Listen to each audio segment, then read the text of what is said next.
السلام عليكم ورحمة الله وبركاته. أهلا بيكم في حلقة جديدة. النهاردة إن شاء الله هنستكمل سلسلة قواعد اللغة الألمانية. النهاردة إن شاء الله المحاضرة الخامسة هنتعرف فيها على تصريف الأفعال في زمن المضارع. تعالوا يلا نبدأ على طول، يلا بينا. إزاي نصرف الأفعال في زمن المضارع اللي هو البريزنز؟ عندي 3 أنواع من الأفعال. أول حاجة الريجلميزش اللي هو المنتظم، ونريجلميزش اللي هو الغير منتظم، أو صنام اللي هو استثنائي يعني ملوش قاعدة. هو الفعل بيبقى ليه تصرفات معينه كده بتتحفظ زي ما هي، مش تبع قاعده، مش تبع لاي قاعده يعني. تمام. طيب، ملحوظه لازم نعرفها ان اي فعل في اللغه الالمانيه بينتهي يا بان يا باي ان. اي فعل في اللغه الالمانيه هيبقى اخره ان او اي ان. تمام. طيب، بالنسبه لاول حاجه الافعال اللي هو الريجل ميزش. الريجل ميزش بنصرف الفعل المنتظم بحذف الان او الاي ان واضافه النهايات الاتيه. بالراحه. يعني الفعل المنتظم بقوم شايل النهايه اللي هي الان او الاي ان، واقوم حاطط الايه النهايات اللي احنا هنقولها دلوقتي. هناخد مثال، مثلا فعل كومن هيتصرف مع الايش هيبقى كوما، مع الدو هيبقى كومست، مع الا والاس والزي هيبقى كومت، مع الايه هيبقى كومت، فيا وزي وزي هيبقى كومن، يعني في الانفينيتيف. طيب، خلينا نركز مع بعض كده. طبعا أنا لما باجي اصفر الفعل بحذف الاي ان خالص وابدا احط النهايه. مع الايش هنلاحظ ان احنا زودنا الحرف الاي. تمام كده، هتلاقيني معلمه بالاحمر. الدو ضفت اس تي، كلام جميل. مع الا والاس والزي ضفت تي، مع الايا ضفت تي برضو. مع الفيا والزي والزي الفعل بيبقى في المصدر، يعني ما بحطلوش اي اضافات. تمام. احفظوا النهايات ديت، لان النهايات ديت هتحتاجها طبعا كتير. اغلبيه الافعال منتظمه. تمام، فلازم انا ابقى حافظ النهايات دي عشان اقوم شايل الاي ان وابدا اصرف على حسب انا بتكلم مع مين او بتكلم باني ضمير بالظبط. طيب، نكمل. تعالوا نيجي تاني حاجه اللي هو الاون ميزش. عندي هنقسمه لثلاث مجموعات. تمام كده. طيب، نقطة مهمة لازم نعرفها ان الفعل الغير منتظم تصريفه بيبقى غير منتظم مع الضمائر الاربعة ضمت فقط لا غير، الدو والا والاس والزي. يعني ما بيتغيرش مع الايش، لا، مع الايه لا. تمام كده، يعني مع الاربع ضماير بس.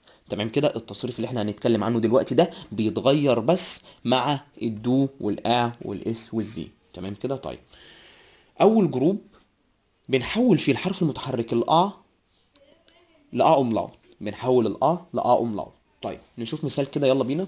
فعل شلاف. فعل شلاف بمعنى ينام. هنصرف كده زي ما قلنا، ايش شلاف. مفيش اي مشكله، شلت الاي ان حطيت الاي اللي انا بحطها. طيب، دو شليفست. دو شليفست انا عملت ايه هنا؟ كده كده حطينا الاس تي اللي احنا بنحطها، اللي هي النهايه اللي احنا لسه عارفينها. النهايه دي هتبقى ثابته معانا.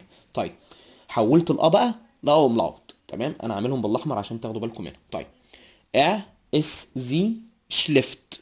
عملت ايه؟ حطيت التي اللي بتتحط من على الا والاس والزي زي ما احنا اتكلمنا عليها، ولكن كمان حولت الأ لأ وملاوت. تمام كده. طيب، ايه شلافت ما فيهاش اي مشكله، حطيت التي، ما لعبتش في الأ خالص. تمام.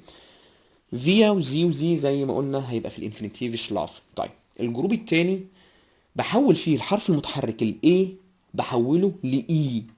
بحول الاي لاي. نركز هنا. طيب، تعالوا نشوف مثال. فعل جيبن. فعل جيبن بمعنى يعطي. ايش جيبه.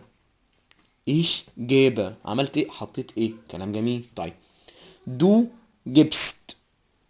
دو جبست يعني انت تعطي. ما عملتش عملت ايه بقى هنا؟ عملت حاجتين، حطيت الاس تي اللي احنا بنقول عليها وحولت الاي لاي. طيب، ا اس زي بقت جبت.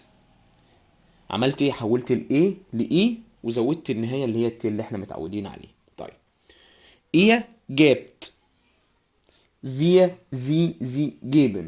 مفيش اي مشكله انها في الانفيتيف. تمام كده، يبقى احنا زي ما قلنا ان هنا هحول الاي بحولها لاي، وطبعا التغييرات دي بتبقى مع الدو والا والاس والزي فقط لا غير. طيب، تعالوا نيجي لتالت جروب، وده اللي بحول فيه الحرف المتحرك الاي بحولها لاي اي. بحول الاي لاي اي. طيب، تعالوا نشوف مثال كده. فعل زين يعني يرى. ايش زيها. ايش زيها. دو زيست. دو زيست. اس زي زيت. ايه زيت. فيا زي زين اللي هو في الانفينيتيف. طيب ايه اللي انا عملته برضو مع الدو والا والاس والزي، بس ان انا حولت الاي لاي اي، تمام كده، وضفت النهايه العاديه اللي هي الاس تي بالنسبه للدو والا والاس والزي، زودت تي. فنركز قوي كده في الثلاث جروبات دول يا شباب. طبعا عندنا يعني في كذا افعال طبعا بتنضم لكل جروب، هنتعرف عليهم طبعا بالتوالي على مدار سلسله القواعد ان شاء الله. طيب اخر حاجه اللي هي الاوسنام. الاوسنام ديت خلاص حاجه استثنائيه كده، ملهاش قاعده عندي اساسا، يعني الفعل فيها بيتصرف ملوش علاقه باي قاعده. طيب اول حاجه فعل زاين اللي هو فعل الكينونه، وده مهم جدا جدا جدا. الفعل ده بمعنى يكون، تمام كده، طبعا بنستخدمه كتير جدا. وفعل الملكيه اللي هو هابن برضو بنستخدمه كتير، اللي هو بمعنى يمتلك. طيب تعالوا نشوف كده تصريف فعل زاين. ich bin, du bist, sie ist, ihr seid, wir sie sind. تمام كده. يبقى هنا طبعا ملهوش اي قاعده، هو تصرفوا كده ازاي ملهاش قاعده، هحفظهم زي ما هم، يعني تحفظوهم زي ما هم كده. طيب فعل haben. ich habe, du hast, es sie hat, ihr habt, wir sie haben. تمام كده. اتمنى تكون المحاضره واضحه. لو حد عنده اي استفسار يبعت لي على رسائل الصفحه او يكتب لي في الكومنتات او تواصلوا معايا من خلال ايميل الجيميل.